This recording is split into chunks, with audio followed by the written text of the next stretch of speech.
ये कहानी है एक दयालु पनीर पकौड़े वाले की। आओ भाई आओ, गर्मा गर्म पनीर के पकौड़े तैयार हैं। आज की चटनी में पुदीना और कच्ची सरसों का ऐसा मेल है कि खाते ही तबीयत खुश हो जाएगी। रामू काका, अरे रुकिए तो सही, चख कर तो देखिए। राजू की आवाज में एक अपनापन था। लोग उसके स्वाद के दीवाने थे, लेकिन उससे भी ज्यादा लोग उसकी दरिया दिली के कायल थे। तभी भीड़ को चीरता हुआ एक छोटा गरीब बच्चा ठेले के पास आकर खड़ा हो गया। राजू काका, वो बहुत भूख लगी है, कल से कुछ नहीं खाया, जेब में एक भी पैसा नहीं है, क्या एक पकौड़ा मिलेगा? अरे बेटा, पैसे की बात करके तूने राजू काका को पराया कर दिया। भूख पैसे नहीं मांगती, पेट भर खाना मांगती है। ये ले, सबसे बड़ा वाला पकौड़ा तेरे लिए, आराम से खा। राजू काका, आप बहुत अच्छे हो, भगवान आपका भंडार हमेशा भरा रखे। आपकी ये नेकी एक दिन आपको बहुत बड़ा आदमी बनाएगी। बच्चा दुआएं देता हुआ चला गया, लेकिन वहाँ खड़े कुछ घमंडी लोग एक दूसरे को देखकर हंसने लगे। देखा, इसीलिए ये राजू आज भी फटे हाल में है। अरे धंधा करना इसे आता ही नहीं, जो मुफ्त में लुटाएगा वो खाक कमाएगा। सही कह रहे हो भाई, कलयुग है ये। यहाँ दिल से नहीं, दिमाग और जेब से बड़ा होना पड़ता है। ये दया ऐसे एक दिन सड़क पर ले आएगी, देख लेना। समाज की कड़वी सच्चाई यही है, अच्छाई अक्सर मजाक का पात्र बन जाती है।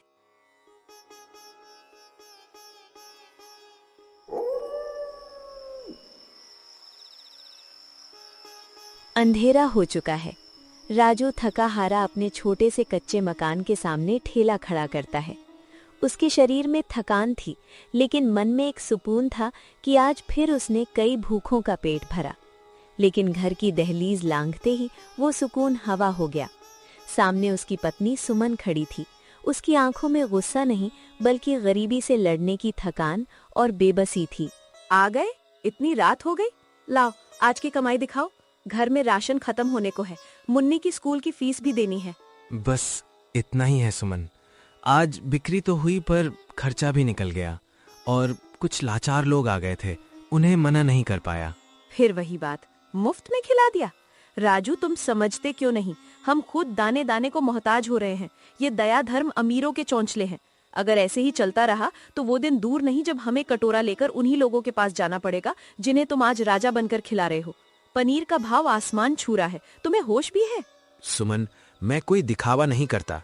तुम ही सोचो, अगर कोई हमारी चौखट से भूखा जाए तो क्या हमें अन्न लगेगा? वो दुआएं देते हैं सुमन, और दुआओं में बड़ी ताकत होती है। दुआओं से पेट नहीं भरता राजू, दुनिया पैसे से चलती है। तुम्हारी ये अच्छाई एक दिन हमें बर्बाद कर देगी। लोग तुम्हारा फायदा उठा रहे हैं और तुम भोले बनकर लुट रहे हो। उन दोनों की बहस चल ही रही होती है, तभी वहाँ पर राजू का बचपन का दोस्त समीर आता है। नमस्ते राजू भाई। आओ समीर भाई, क्या बात है आज इतनी रात को? राजू, मुझे तुमसे जरूरी बात करनी है। आज बाजार में कालिया और उसके गुंडे बात कर रहे थे। क्या बात कर रहे थे? राजू, कालिया कह रहा था कि अगर तुमने उसके उधार के पैसे इस हफ्ते नहीं चुकाए तो वो तुम्हारा ठेला जब्त कर लेगा, और वो तुम्हें बीच बाजार में पीटने की बात भी कर रहा था। भाई, तुम ये समाज सेवा बंद क्यों नहीं कर देते? समीर भाई, आप ही समझाइए इन्हें। मैं तो बोल बोल कर थक चुकी हूँ। इनके सर पर न जाने कौन सा भूत सवार है। कर्ज सर तक आ गया है और ये दानवीर कर्ण बने फिर रहे हैं। सुमन भाभी सही कह रही हैं राजू। नेकी करना अच्छी बात है, पर खुद को बर्बाद करके नहीं। अच्छा राजू भाई, मैं चलता हूँ। मेरी बात याद रखना, कालिया खतरनाक आदमी है।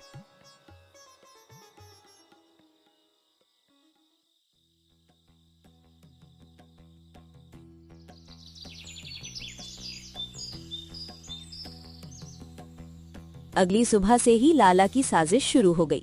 जैसे ही राजू ने ठेला लगाया, लाला के भेजे हुए नकली गरीब, जो असल में हट्टे कट्टे गुंडे थे, फटे कपड़े पहनकर आधम के, उन्होंने अपने चेहरे पर झूठी भूख ओढ़ रखी थी। राजू भैया, 3 दिन से पानी तक नहीं पिया, भगवान के नाम पर कुछ खिला दो। अरे भाई, ऐसे मत बोलो, लो जितना मन करे खाओ। राजू, जो छल कपट से अनजान था, उन्हें भरपेट खिलाता रहा। एक गुट जाता तो दूसरा आ जाता। भैया, मेरे बच्चों के लिए भी दे दो। भैया, घर में बूढ़ी माँ बीमार है, पार्सल कर दो। राजू का दिल मोम का था, वो किसी को मना नहीं कर पाया। असली ग्राहक भीड़ देखकर लौट जाते और ये नकली गरीब उसका सारा माल चट कर जाते। ये सिलसिला एक दिन नहीं बल्कि लगातार 4 दिनों तक चला। राजू की जमा पूंजी खत्म हो गई, राशन वाले का उधारी बढ़ गई। अब तो पनीर और बेसन खरीदने के लिए भी पैसे नहीं बचे थे। वो पूरी तरह कर्ज के दलदल में फंस चुका था। हे ईश्वर, ये क्या हो रहा है? इतनी खपत पर कमाई शून्य। आज फिर खाली हाथ घर जाऊंगा। सुमन क्या कहेगी? क्यों बे दानवीर राजू, क्या हाल है? सुना है आजकल तेरी दुकान बहुत चल रही है, पर तू खुद फटे हाल में है। प्रणाम लाला जी, बस समय का फेर है। समय का फेर नहीं, अकल का फेर है लाला जी। ये खुद को राजा समझता है, मुफ्त में बांटता है। अब देखो खुद के लाले पड़े हैं। सुन राजू, मुझे पता चला है कि शेर सिंह और मंगल के पैसे तूने अभी तक नहीं लौटाए। वो मेरे पास आए थे, और तुझे पता है जो मेरा कर्जदार है वो मेरा गुलाम है। लाला जी, मैं पाई पाई चुका दूंगा, बस थोड़ा वक्त दे दीजिए। ये हफ्ता बहुत भारी गुजरा है। वक्त तो रेत की तरह फिसल गया राजू। सुन, पूरे गांव के सामने कह रहा हूं, अगर अगले 3 दिन में, सिर्फ 3 दिन में तूने पूरा कर्ज नहीं चुकाया तो भरी पंचायत में तेरे सिर पर 50 जूते पड़ेंगे और तेरा ये ठेला, तेरा घर सब नीलाम कर दिया जाएगा, समझे?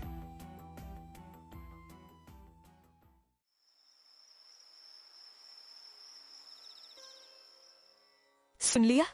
खुश हो अब? पूरे गांव में थू थू हो रही है हमारी। 50 जूते! हे भगवान, इससे अच्छा तो हम मर जाएं। मैंने कहा था ना, छोड़ दो ये सब, लेकिन नहीं, तुम्हें तो महान बनना था। सुमन, मैं नहीं जानता था कि लोग इतना गिर जाएंगे। अब क्या करोगे? घर बेचोगे? वो भी कर्ज में चला जाएगा। हम सड़क पर आ जाएंगे राजू। मुन्नी का क्या होगा? हे ईश्वर, मैंने क्या गलती की? मैंने सिर्फ भूखों को खाना खिलाया। क्या नेकी की यही सजा है? अगर यही तेरा न्याय है तो ठीक है। आज से राजू मर गया। आज से मैं पत्थर बन जाऊंगा। अब कोई दया नहीं, कोई धर्म नहीं।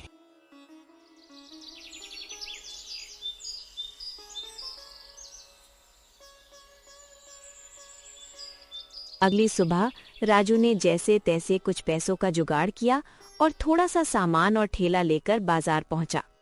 उसका चेहरा बदला हुआ था। आंखों में अब नरमी नहीं बल्कि एक कठोरता थी। उसने कसम खाई थी कि आज वो किसी को, चाहे वो मर भी रहा हो, मुफ्त में एक दाना नहीं देगा। राजू अपने काम में मग्न था। तभी वहां एक बूढ़ा और उसकी पत्नी आए। बेटा, हमने सुना है यहाँ गरीबों को खाना मिलता है। बेटा, मेरी पत्नी 3 दिन से बेहोश होने को है। हमने कुछ नहीं खाया, हमारे पास पैसे नहीं हैं। क्या तुम हम पर दया करोगे? बाबा, यहाँ कोई लंगर नहीं चल रहा, ये दुकान है। पैसे हैं तो खाओ, वरना आगे बढ़ो। मेरा खुद का दिवाला निकल चुका है। बेटा, हम मर जाएंगे, बस एक टुकड़ा थोड़ा सा भी दे दो। भगवान तुम्हें बहुत देगा। भगवान? कौन सा भगवान? कोई भगवान नहीं है अम्मा। अगर होता तो मेरी ये हालत ना होती। जाओ यहाँ से, मुझे धंधा करने दो। आसपास खड़े लोग और वही बिल्लू ये देखकर हंसने लगे। अरे वाह, लाला के डर से राजू की अकल ठिकाने आ गई। अब आया ना ऊंट पहाड़ के नीचे। बूढ़े बाबा वहां से जाने लगे। रुको, नहीं, मैं लाला से डरकर अपनी इंसानियत नहीं मार सकता। अगर मरना ही है तो नेकी करके मरूंगा। लो बाबा, ये सब तुम्हारे लिए है, पेट भर के खाओ। मुझे माफ कर दो, मैं भटक गया था। पर बेटा, तुम्हारे पास तो यही सब कुछ है। अगर हम ये खा लेंगे तो तुम क्या बेचोगे? अब बेचने को कुछ नहीं बचा बाबा। शायद ये मेरा आखिरी दिन है इस ठेले पर। आप खा लो, मुझे सुकून मिलेगा। बेटा, तुमने अपना सब कुछ हमें दे दिया। हमारे पास पैसे तो नहीं है, लेकिन ये जड़ी बूटियां हैं। ये मेरे पुरखों की अमानत है। इसे रख लो, ये तुम्हारे दर्द की दवा बनेगी। बाबा, अब मुझे किसी दवा की जरूरत नहीं, लेकिन आप प्यार से दे रहे हैं तो रख लेता हूं।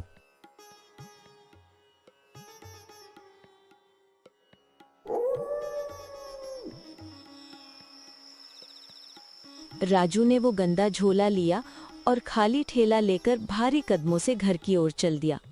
उसे पता था कि घर पर तूफान उसका इंतजार कर रहा है।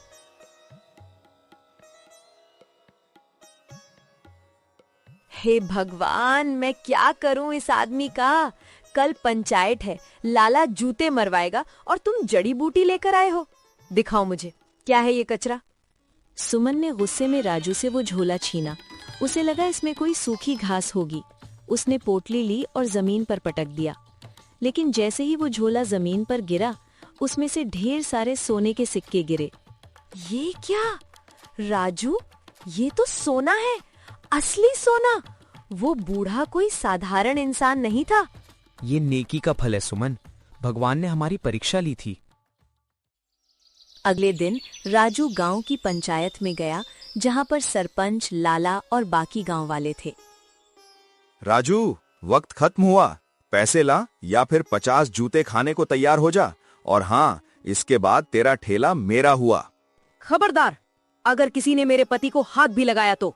अरे सुमन, तू बीच में मत आ। तेरा पति चोर है। चोर नहीं, दानी है वो। और रही बात कर्ज की, ये लो अपने पैसे और उसका ब्याज भी। ये पैसे कहाँ से आए? गिन लो लाला, और आज के बाद हमारे परिवार की तरफ आंख उठाकर भी मत देखना। लाला जी, ये उसी कर्मों का फल है जिसे आप बेवकूफी कहते थे। ऊपर वाला जब देता है तो छप्पर फाड़ के देता है। आपकी दौलत ने आपको घमंडी बनाया, मेरी गरीबी ने मुझे इंसान बनाए रखा। पंचायत में सन्नाटा छा गया। जो लोग कल तक राजू पर हंस रहे थे, आज वे शर्म से सिर झुकाए खड़े थे। उस दिन के बाद राजू की किस्मत बदल गई। वो गांव का सबसे अमीर आदमी बन गया। लेकिन क्या दौलत ने राजू को बदल दिया? नहीं, राजू ने कभी अपनी जड़ों को नहीं छोड़ा। उसे समझ आ गया था कि वो बूढ़ा जोड़ा कोई और नहीं, बल्कि साक्षात ईश्वर का रूप था, जो उसकी परीक्षा लेने आए थे। दोस्तों, नेकी कभी बेकार नहीं जाती। हो सकता है आज आपको लगे कि आप हार रहे हैं, दुनिया आपको बेवकूफ कह रही है, लेकिन याद रखना, ऊपर वाले की खाते में हर एक आंसू और हर एक दान का हिसाब होता है। जब वो लौटाता है तो इतना देता है कि दुनिया देखते रह जाती है। अगर आपको वीडियो अच्छी लगी हो तो वीडियो को लाइक और चैनल को सब्सक्राइब जरूर करें।